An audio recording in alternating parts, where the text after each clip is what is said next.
What is a compressor? I hardly know her. A compressor is a tool used in music making that, in its most basic form, makes quiet sounds louder and loud sounds quieter. The degree to which this happens is dependent on the settings that you dial into your compressor.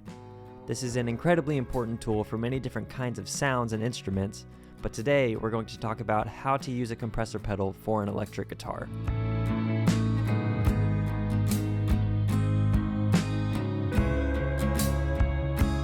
I've been playing electric guitar for almost 10 years and played primarily at my local church.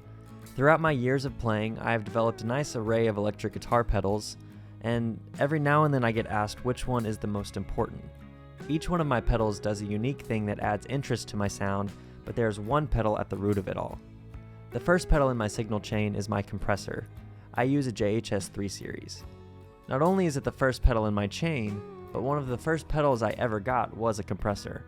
That one was the MXR Dynacomp. But what makes this kind of pedal so special that it would be my first? And why is it at the beginning of my chain? When it comes to electric guitar, it is really easy to have drastic differences in the tone and volume of your sound based on how hard you pick the strings. For some people, it may be desirable to have that level of control solely at your fingertips. In the type of music that I play, I strive for consistency in my tone. That's where a compressor comes in. By dialing in the settings to a place where I like them, my volume and tone remain somewhat similar throughout a whole song.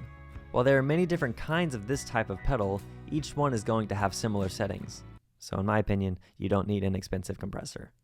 The 3 Series compressor has a volume, attack, and sustain knob, as well as a bright switch. Also, this is not sponsored by JHS. I just like this pedal. Volume controls the output level of the pedal. Attack controls how quickly the compression kicks in. Sustain controls how much the pedal will hold a note. And the bright switch increases the overall brightness of the tone coming out of the pedal. Let's see what each of these does to my sound. We will start with my clean tone and then turn the pedal on with everything at 12 o'clock and the bright switch off.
Currently, I like to leave my settings here.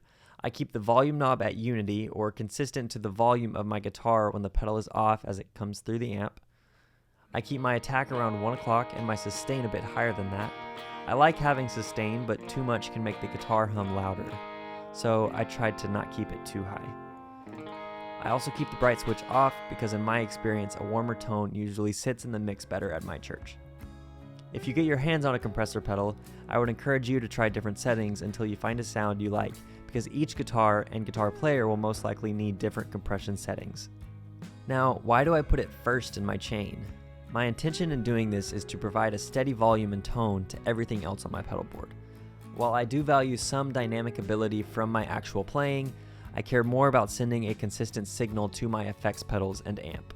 One of the reasons for this is so that the sound engineer doesn't have to constantly adjust my volume in the mix during a song. He usually asks me to play my loudest when doing a sound check, so if my softer tone is significantly quieter than my overdriven tone, I won't be heard. So I always leave this pedal on, and no matter how hard or soft I hit the strings, I'm going to have a consistent volume.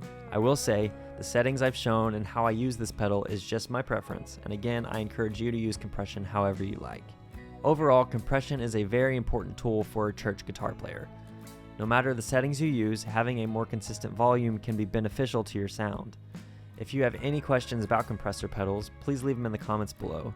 Also, please check out my videos on other effects pedals that I use, and if there's a certain type of effect that you would like to know more about, such as chorus or octaves, let me know that as well. If you like this video, feel free to subscribe for more content like this, and thank you for watching.